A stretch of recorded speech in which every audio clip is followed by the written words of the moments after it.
Assalamualaikum warahmatullahi wabarakatuh. Apa kabarnya? Semoga dalam keadaan baik-baik saja. Baiklah, kali ini materi yang akan kita pelajari adalah analisis struktur dan kebahasaan novel sejarah. Adapun kompetensi dasar yang akan kita capai adalah menganalisis kebahasaan cerita atau novel sejarah dan menulis cerita sejarah pribadi dengan memperhatikan kebahasaan. Indikatornya adalah menyebutkan hal yang menarik dalam novel sejarah, menjelaskan struktur novel sejarah, membedakan novel sejarah dan cerita sejarah, menyebutkan unsur kebahasan novel sejarah, membuat contoh unsur kebahasan novel sejarah, menentukan nilai-nilai novel sejarah, menganalisis unsur kebahasan novel sejarah, menyusun kerangka novel sejarah, dan menyusun novel sejarah.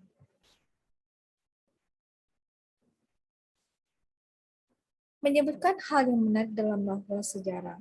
Novel sejarah adalah novel yang berlatar belakang sejarah. Misalnya, Kemelut Majapahit karya S.H. Mintarja, Arus Balik dan Manggir karya Pramudia Anantur. Novel sejarah dikategorikan sebagai novel ulang atau rekon. Novel ulang terdiri atas 3 jenis. Yang pertama, rekon pribadi, yang kedua, faktual, yang ketiga, rekon imajinatif. Rekon pribadi adalah novel yang membuat kejadian dan penulisannya terlihat secara langsung.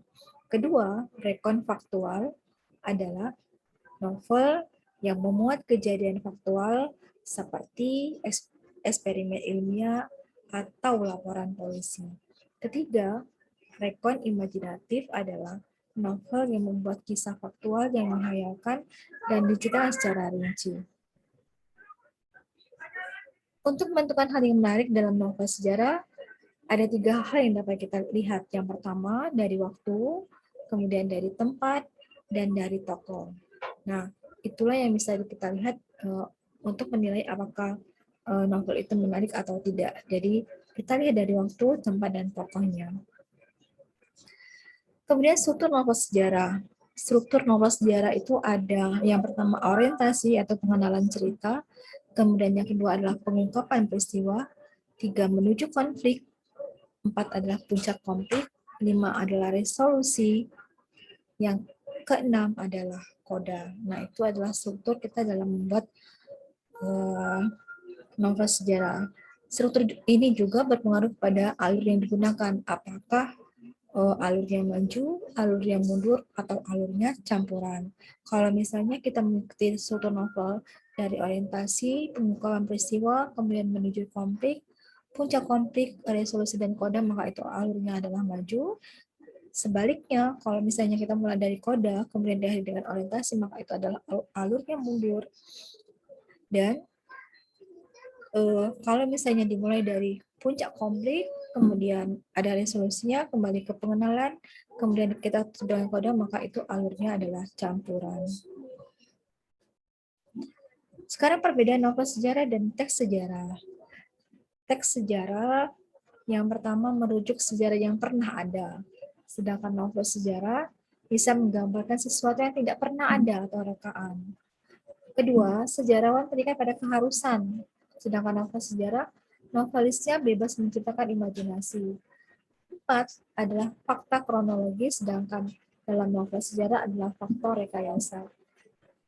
Keempat adalah sejarawan terikat pada apa, siapa, kapan, dan di mana, sedangkan pada novel sejarah, pengarang tidak terikat pada fakta sejarah. 5.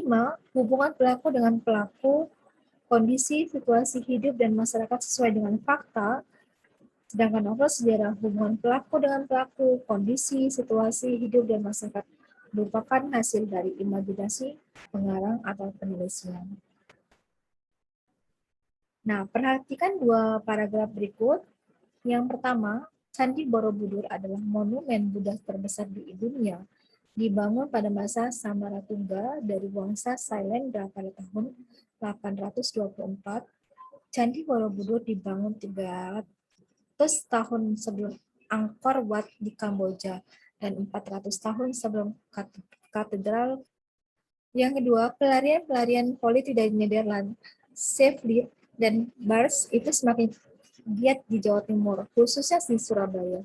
Mereka membuka pidato di mana-mana, seperti akan kering-kering kerongkongan mereka. Lari dari pertentangan intern di Medan ke Hindia Belanda, mereka anggap diri seakan-akan jago-jago tanpa lawan. Seakan-akan Hindia negerinya sendiri yang dipayungi oleh hukum demokratis. Pada paragraf pertama adalah teks sejarah karena menceritakan sejarah Borobudur. Ada kronologis peristiwa di dalamnya. Sedangkan pada paragraf kedua adalah novel sejarah karena peristiwa